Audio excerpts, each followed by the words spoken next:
The more I learn, the more I'm recognizing that everything's the same thing. You learn in terms of sales how to overcome objections, communicating with people and getting them to do it. But that's the exact same strategies you use if you've got a 5-year-old trying to get them to join into a class, or an adult who's turned up that day going, I think I'm going to need to cancel. I've hurt my shoulder. I've got a frozen shoulder. That's something that I've encountered twice this year. I've got two of the ladies I teach who are in that sort of early 50s age bracket, and they've gone, I've got frozen shoulder. I think my martial arts journey's over. I can't even bring my other hand up. And we're like, great, work with that. Let's go. Just do it on this side. No problem. And being able to show them that it's not over. You've invested 10 years of your life in this. Why would you throw that away? Let's go. And it's the same principles, just delivered in a different way. Hey, it's George Free. Welcome to another Martial Arts Media Business Podcast. So today I'm speaking to Mark Loughran from Australian Martial Arts Academy. So episode 156, 155, been chatting to Hakan Manav, and Mark's name dropped in there quite a few times. And so I thought I'd bring the man on himself to have a chat about 18 years in martial arts, also one of the head instructors at the Australian Martial Arts Academy, and also one of our featured speakers at the Partners Intensive that's coming up in June, depending on when you listen to this. But with that said, welcome to the call, Mark. Thank you very much. Great to be here. Good stuff. We've only just recently met as well, so I'm going to take this as a blank canvas and a conversation just to tap into your genius, the things that you do. So if we had to start from the beginning, who's Mark? How did you get into the industry? Let's go from there.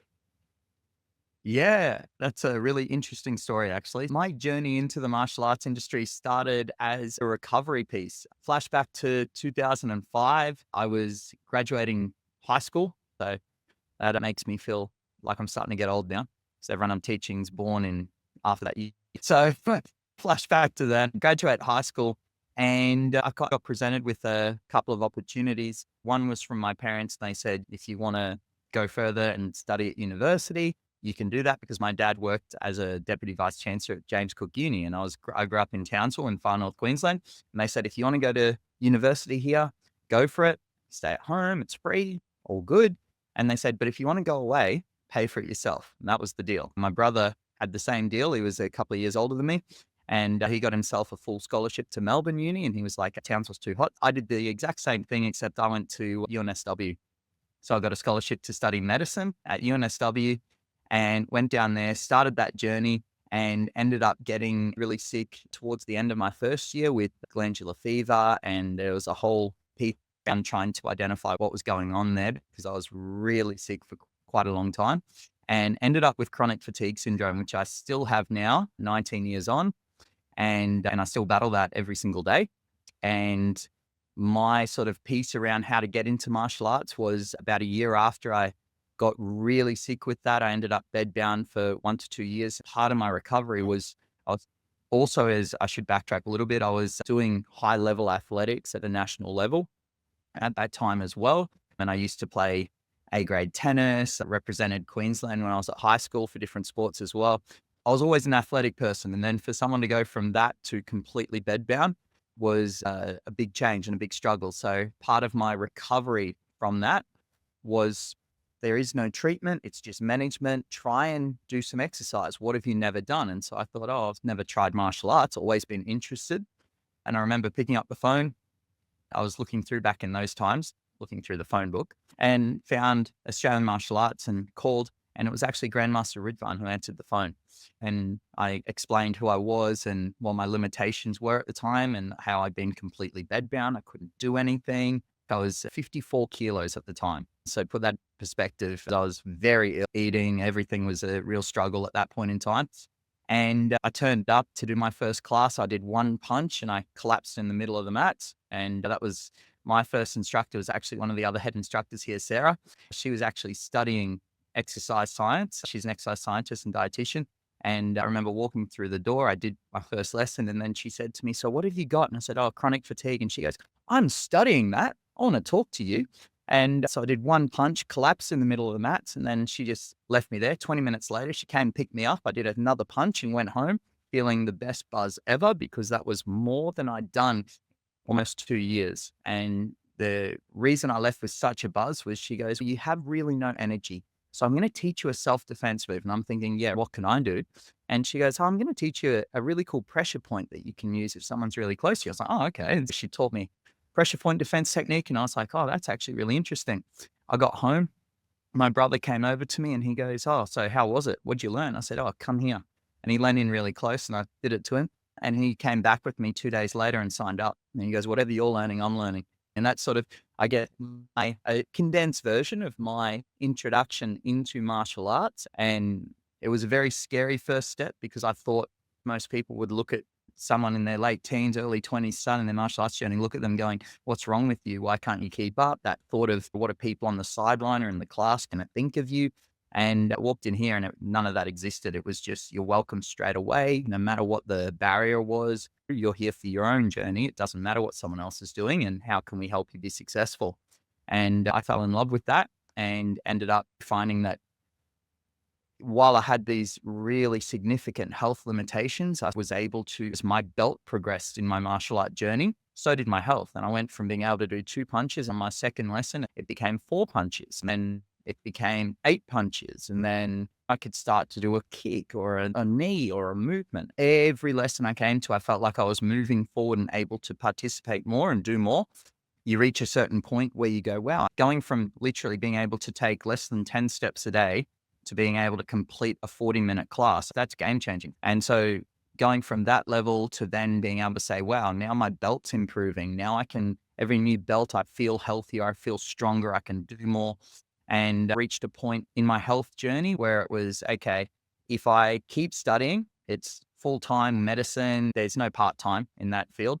And so it was, if I went to do that, I couldn't train. And if I didn't train, my health went downhill really quickly. So I tried that and that wasn't my path I was meant to take. And so I was like, oh, wow, okay. It seems like my health is best when I'm at martial arts. And so I was like, all right, how do I turn this into what I can do? And Grandmaster Idvan and Hakan and Sarah all said to me, "You're pretty good at this. Have you thought about ever teaching?" And I was like, oh, okay, it's a different pathway.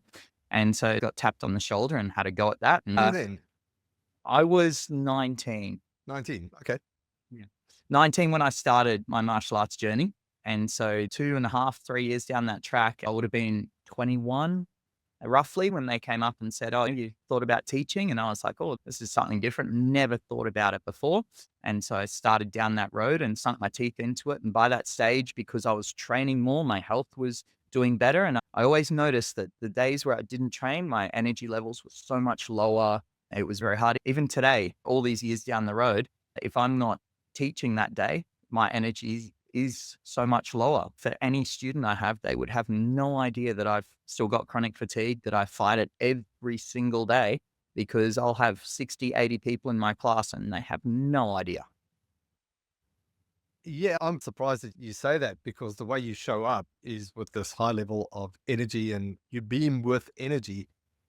Is that like you've just got moments in the day and then you've got to like really back down and recoup like type of thing? Or is it like highs up, highs and lows? Or is it you just know Yeah, when you've got to show up and when you got to like, that's a really good question. The answer is a bit of both in terms of how to answer that. But for me, it's really a case of I operate in this level all the time because I've found that if I give and when you give energy, whether it's even through a screen, through delivery, through presenting, however you do it, you get energy back. And the more you can do that, the better the response is. And I find that with every class that I run. But what that does mean is, of course, there is a trade off, and no one really ever sees that trade off except for my closest family, my partner. She sees it when I go home. There are times at night, most nights, I reach a point where I've literally hit that brick wall. I can no longer move. I can't wow. talk. It's just, I just shut down and that's it.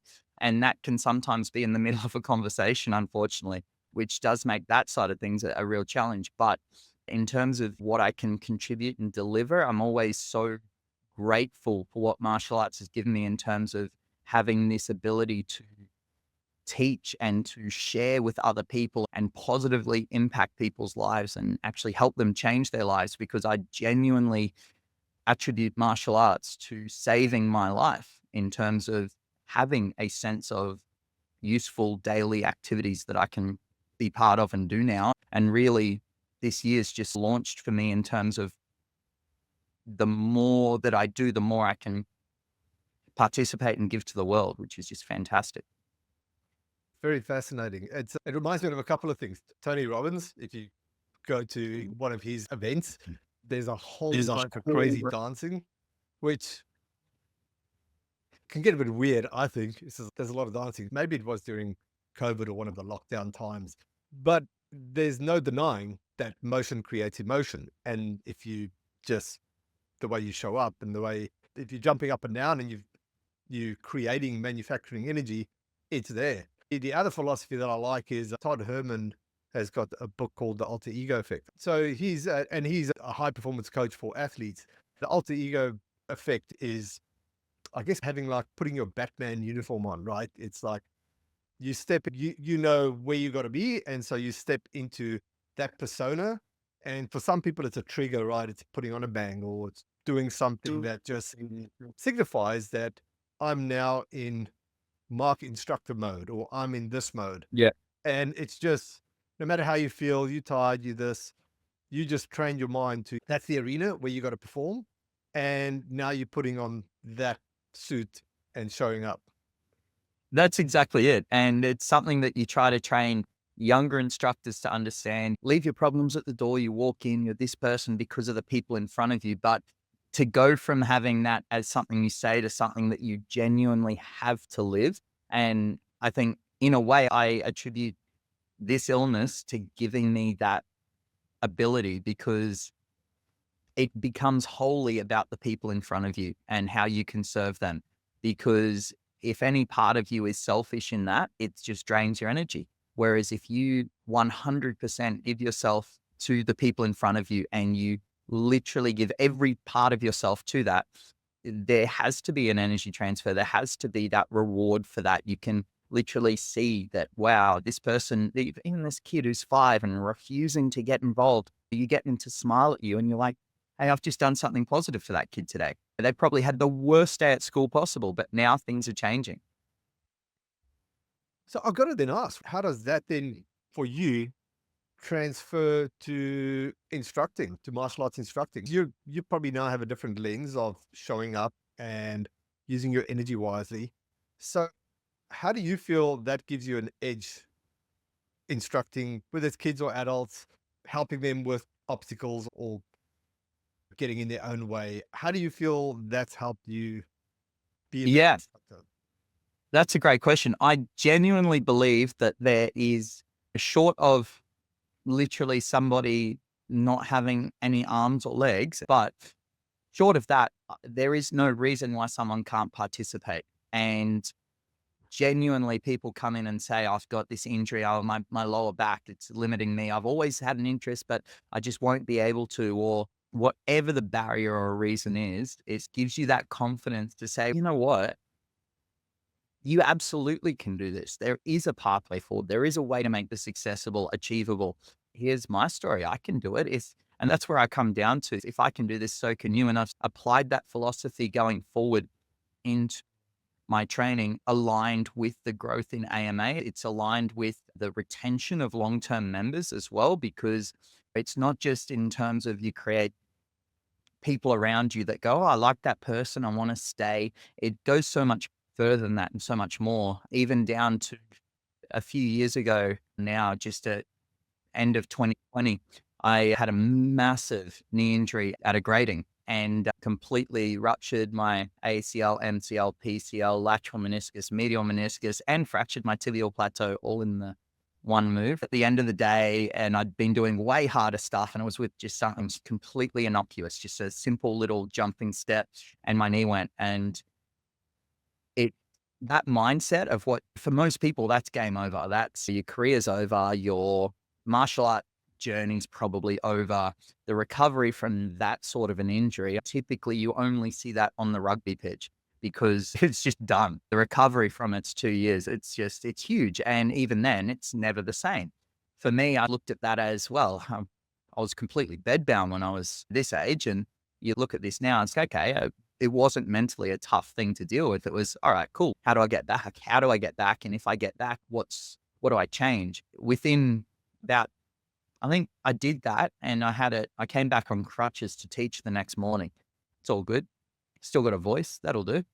There's a black belt, they can kick. And I came back and I just kept teaching. And then I had my surgery, and I think I was off for about a week and a bit before I was so frustrated with sitting on the sidelines. I was like, no, that's it. I'm coming back to teach.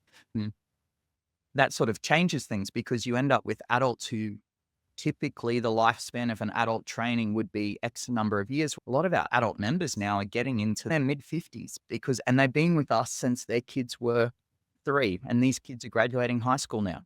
And so these parents are getting older, but they have no intention of leaving. And so it becomes that question of, I've got to make sure that I'm grading and showing there's a way forward with injury, with limitation, with this, with that, and whatever pathway forward there is. So that's why December last year I made it a priority to prove that you can still grade, you can come back. And that's where I got my 5th degree black belt in Taekwondo from, because I was able to find a way to be successful in that and prove that it is possible. And it's ended up with a host of other black belts who said, I think I'll end my journey here. I'll just train. They're now going, wow, maybe I can achieve a 4th degree black belt. Maybe I can stick at this longer, and providing that pathway forward of inspiration. So let's change gears quickly. Yeah. Business wise, I'm Yeah. always speaking to founders, mostly founders. You're a head instructor of a martial arts empire. There's, from the last time I spoke to Alkan, about 1,800 students, 4 full-time locations. What does head instructor mean for you? What is your day-to-day role? Great question. It means preempting and putting out fires. That's the short answer. What are the The big fires? answer. That's What are the biggest fires? Let's go the there. biggest fires are keeping the delivery consistent for everyone else. I will always back Grandmaster Idvan, Harfan, Sarah, myself will deliver. And I know that.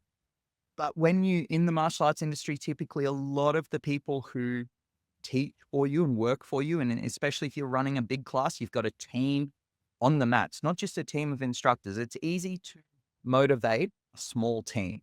Say if you're a school that's got 5 employees, get together, motivate, cohesion, stick together. That's easy. But when you're a team that's got a lot of people between 18 and 26, 27, they've all got lives. And it's even different from the high school life. It's the early young adult life, and they bring in their life with them. You want to have a barrier where you don't get involved in that life, and you're like, your life's your life, enjoy it. But also then motivate them to bring out the best from within them, because they're there to help you change the life of that person in front of you. If you've got 60 on the mats, if you've got 80 on the mats, it doesn't matter. You could have 20 on the mats. The experience and delivery on that should be the same. And the real challenge, one of the real challenges, is to lift them into that headspace, into that mentality where they feel inspired to deliver, and sometimes deliver to people who are well beyond their years and are very high profile in terms of their job and their career, their profession. You talk about some of these incredibly talented martial artists, 4th degree black belts, 5th degree black belts, and they're still quite young. And they're teaching a 50-year-old who's professional lawyer, the top of this, the top of that. And they go, oh, I'm nervous about saying the wrong thing. And you got to say, recognize you're the expert, and make them have fun and engage with them and get them to play on that level. That is a great problem to be solving, and something that I find from a really fun problem to solve right through to you've got the tricky problems to solve, which is a parent who's upset or a child who won't join in, or from a broader scale, leads, conversions, tracking, sales skills, upskilling your team, finding and hiring the right team, right through to then dealing with locations, dealing with council changes, approvals, the whole broad spectrum of things. And so for my role in particular within the Australian Martial Arts Organization is around teaching, and I will teach anywhere from 40 to 60 classes a week. If there's a class and I'm here, I'll go out and run it. That's where my strength is in front of the group leading it. On the day to day, it's tracking and tracing and improving systems and putting a lot of things into place. For example, right now I'm taking over a trial period of tracking all leads and implementing the most up-to-date lead tracking strategies and making sure those systems are as fully up to date as possible. I attribute AMA's success to the fact that we never sit back and say, we've made it, we've got this, it's great. We have discussions with Hakan and Sarah and Grandmaster Ivan all the time as a team. And we're going, okay, how do we do better? What could be better? What's wrong with this system? How do you make the system better? And if you have that question, don't ask the question, come to us with 2 or 3 solutions, be part of the problem solving strategy. And you turn up and it encourages discussion, encourages planning, encourages thought process. And me personally, that was one of my things coming into this year. I said, I'm not happy with the lead process that we've been following. I went out, became a student again, learned everything I could in terms of the sales process. And I've trained very heavily in that for the last 12 weeks. And now I have a system to implement. And that's where I want to put a 12-week sprint into this now and be able to track the progress of that before rolling out to everyone else in the team, making sure that they're bringing what's best in 2025 into everything we do. That's cool. I speak to a lot of martial arts school owners, helping them grow. A lot of this marketing, a lot of this lead generation. I feel sometimes there's a lack of responsibility that you're going to do it for us. And I've always felt that whenever I bring a client like that on board, that it's all my responsibility. It's always short lived because no one's going to magically build the business for you. And if there's no investment in growing the skills, marketing, everything, right? Marketing, being on the mats, the lead flow, where they come, how they sign up. It's all really one thing. I feel it's one thing because it's one's people's skill set. It's understanding people's motivations, how they start, what makes them inquire, knowing that they're probably going to stand in their own way to get started and overcoming that. And then they're on the mats, and then like everything in life, there's going to be the next obstacle. Maybe it's a belt, maybe it's a grading. Now they're going to quit on themselves. So everything really comes down to this human behavior element. And I find that understanding marketing and learning marketing really solves a lot of that because you're trying to understand human behavior. And it's always refreshing to hear that, yeah, we take it in our own hands because there is no magic unicorn that's just going to click all the buttons and do everything. You got to do the hard yards, right? Yep, that's exactly right. And I think one of the things I found to be most refreshing about doing all this is one, learning so much and being able to apply it across getting results driven across different industries is always fun as well. My fiance owns and runs her own dance school. Cool. And so on my time off, I go over there and do what I do for AMA. And so I manage her business as well and provide her with the tools for growth. The proof's in the pudding, right? You got to say, is the systems that we teach and what we do and how we can help a school, does it work? And with growing her school, it's literally doubled in size in the last 2 years because of the systems that we put in place. It's really fun where you go ahead and learn something new and go, okay, obviously this is going to work in martial arts. You've got all these years of experience to put behind it. You can talk, you can do this, but then go, okay, does it work over there? Oh yeah, it does. Great. What else are you working on? Does that work in that industry? Yeah, it does. Oh, great. And sort of get able to play in different fields and learn how they all interconnect, work together, a little bit like you're saying, taking ownership over learning something.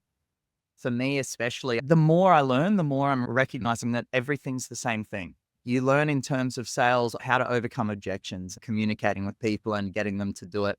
But that's the exact same strategies you use if you've got a 5-year-old trying to get them to join into a class, or an adult who's turned up that day going, I think I'm going to need to cancel. I've hurt my shoulder. I've got a frozen shoulder. That's something that I've encountered twice this year. I've got 2 of the ladies I teach who are in that sort of early 50s age bracket, and they've gone, I've got frozen shoulder. I think my martial arts journey's over. I can't even bring my other hand up. And we're like, great, work with that. Let's go. Just do it on this side. No problem. And being able to show them that it's not over. You've invested 10 years of your life in this. Why would you throw that away? Let's go. And it's the same principles, just delivered in a different way. 100%. I feel salesmanship, and it's always, I'm wary of saying it, but salesmanship is really, it's everything. Because I say I'm wary to say this because it can bring up some limiting beliefs, and people had a bad experience with the salesman and then they throw around the car salesman, or there's labels, right? Just I throw think it of out a there. sleazy salesman. That's what Yeah, everyone cool. thinks of, sleazy salesman. Exactly. But if you've gone through any legit sales training, you'll know that salesmanship is getting people to like enhance their life and take them from one situation to a better alternative. That's exactly it. It's finding a way to be not just sympathetic of what someone's going through, but how to create empathy and recognize what they're going through, helping them because you have 100% belief in your product, in your ability to do that. And for me, that's the difference between that, I want to say, a smaller mindset to a growth mindset is the ability to say, it doesn't matter who walks through that door. I'm going to find a way to be successful and help that person because I 100% back and believe that this will change their life. I love that. And I feel good salesmanship will mean that you can do that and you can identify that problem and know from the bottom of your heart that is something that you can help with. And it Yep. also means the discipline to know when you can't and you're not a right fit, and being able to have that level of transparency. I attribute salesmanship to just so much because it's just that understanding of psychology. It is understanding when a student joins, when they start and they reach the new, because everything in martial arts is you're here and then it's you step out of your comfort zone and then your new comfort zone becomes your norm. And now it's the next comfort zone. And every step is a new step of it's a new mindset, it's new evolvement. And understanding salesmanship helps being able to carry people up those levels and adjusting their mindset. And I see it a lot in our community as well, where there's martial arts school owners that I've worked with in the beginning, and the self talk of, oh, I can't do this video and I can't do that. And you guys like have nailed that. I always use you guys as an example because of video for social media and providing value. Like you guys have really got that down. But then seeing people evolve and step up into that, and all of a sudden there's this new level of confidence where you had the martial artists from 25 years and they have all the confidence, but now they've taken that confidence into a new real, a new position.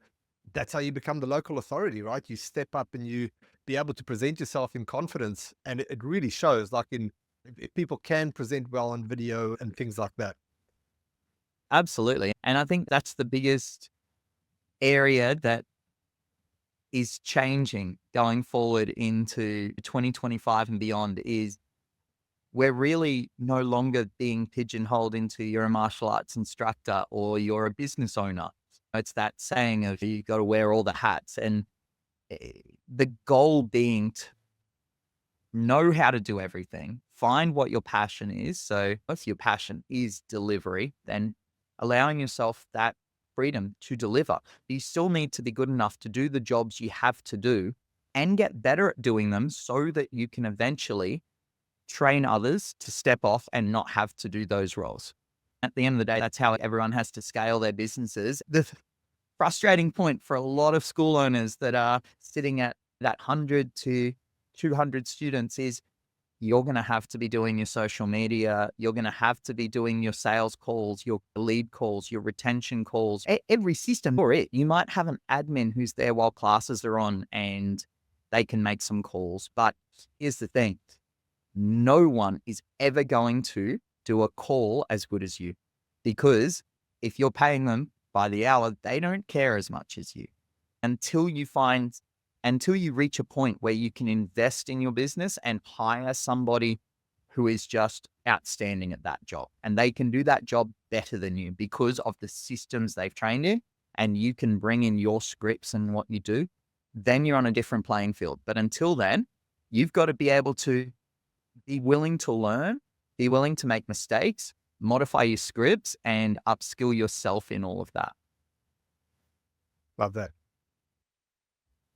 Cool, Mark. So last but not least, we're hosting the Partners Intensive and we're doing it at Australian Martial Arts Academy. Over the last couple of years, we've run a really epic event. I think mostly because we always base it on our members first. And so we create content that moves them up. We're always talking about attracting the right students, increasing signups, by improving automations and the conversions and the retention side. We always focus on the tools that can up-level our clients. I'd like to say we keep the content at a really high level, in the sense that because it's for members, it's not an event to get members, it's for the members. And everything goes into that to really craft really good content that can level people up and get things done while they're there. Being at the Australian Martial Arts Academy, obviously I wanted to take advantage of you. In my mind, it was Australian Martial Arts Academy is at the pinnacle of martial arts business success. A lot of people can't fathom that level of success. But even if that's not the goal, and it's just adding an extra 100 students, or like you say, being able to be in that position to scale, that you can add that extra instructor or person that can do the calls and the sales and so forth. There's a lot to gather from how you guys operate. And being at one of the locations, I thought what better could be to actually be in the environment where you can experience where that happened. You'd be talking on a few topics.